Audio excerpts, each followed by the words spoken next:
The reason I say I think the government are frankly dangerous is because we have a situation that is clearly mushrooming out of control. It's not being quelled. Watch this incredible interview on Talk TV where hate-monger Alex Phillips works herself up during a rant on the riots and people being called far right, that she cuts off her guest James Mathewson because he disagrees with her point of view. This only makes her look guilty of the very thing she accuses James Mathewson of doing, which is basically not listening. And when Sir Keir Starmer turned around first time and said, far-right thugs, a load of people online, to me, demonstrably looked like quite ordinary people, started posting their photos and doing hashtag, I'm a far-right thug and so on and so forth. And as Tim and I were discussing earlier, when you talk about far-right as a political concept, they're normally people with matching shirts and a manifesto.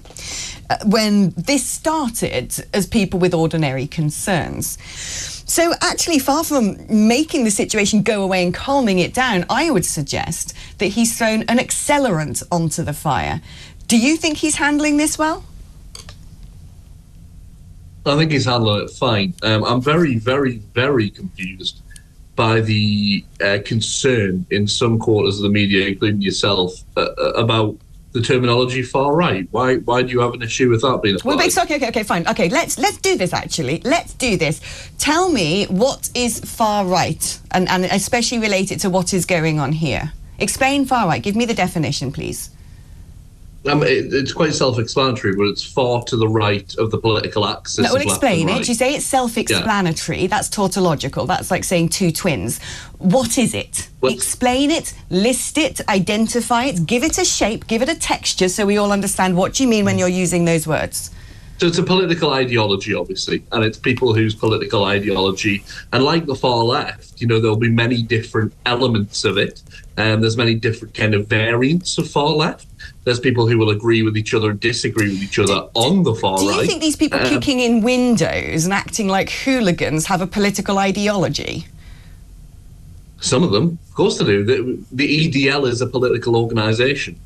Some of them, Alex, you do see them making Hitler Nazi salutes. Some of them actually have swastikas tattooed onto their bodies. I get that. Yeah. But when people were saying online, does this now make me far right as well? Yes, it does, but Alex. No. The problem is, when ordinary men and women were putting their pictures up on Twitter, who frankly just looked like, Bob and Jane next door, and people who served in the army and former police officers, and people of all colours and creeds saying, I am now a far right thug. Were they? We need to address a bigger problem here, okay?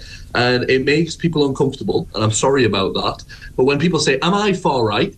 Am I racist because I hold these views? Then if you do hold those views, then yes, you are. Okay, what are these views? Where do we define this? Because when this began, right, there's definitely a hardened, vile core of people going out right now, mobile around the country, trashing our country, defiling our flag. That I agree with. But this started, actually, with a huge caucus of people concerned about uncontrolled immigration. No, is that a far right? It did start with that, Alex. It didn't start with that. It started with lies and misinformation from people who seek division. Andrew Tate. This has got nothing to do with Andrew Tate. Andrew Tate did not suddenly get a lot of ordinary Brits upset about what is changing in their communities. Because people, yes, he did, because people follow him online. He's the most searched man on the internet. I worry These that young people men like you. I worry that people like you have swallowed your own narrative to the extent that for some reason you cannot see the wood from the trees. You have spent so long gaslighting us that problems we see happening in our society don't exist and that they are our fault, and you're doing it again. You are repeating that language and that narrative. When are you going to go into listening mode and understand actually that discontent comes from something? It comes from, be it material need, it comes from a lack of integration and social concerns. When are you going to understand that? And instead of just it sounds to me like you're making apologies for racism and fascism. Of course I'm not. You idiot. Listen, I have told you there is vile things happening that differ. Why are you bothered about... Get him off. I don't want to listen. I do not want to speak to a man, frankly, who seems to have a pathological problem with the truth. idiot. This is why we're not solving the problem, Tim, because you can't talk to them. You cannot explain to them that there are people in this country who are really upset with the way society is without him turning around and saying that somehow I am condoning or inciting the violence happening. Anyway, what's the point of a discussion show when the moment somebody disagrees with you, Alex, you have such a fragile ego and grasp on your beliefs that you cut that discussion short rather than talk it out? Which I'm absolutely not doing. Click here for some Phillips on Hate TV.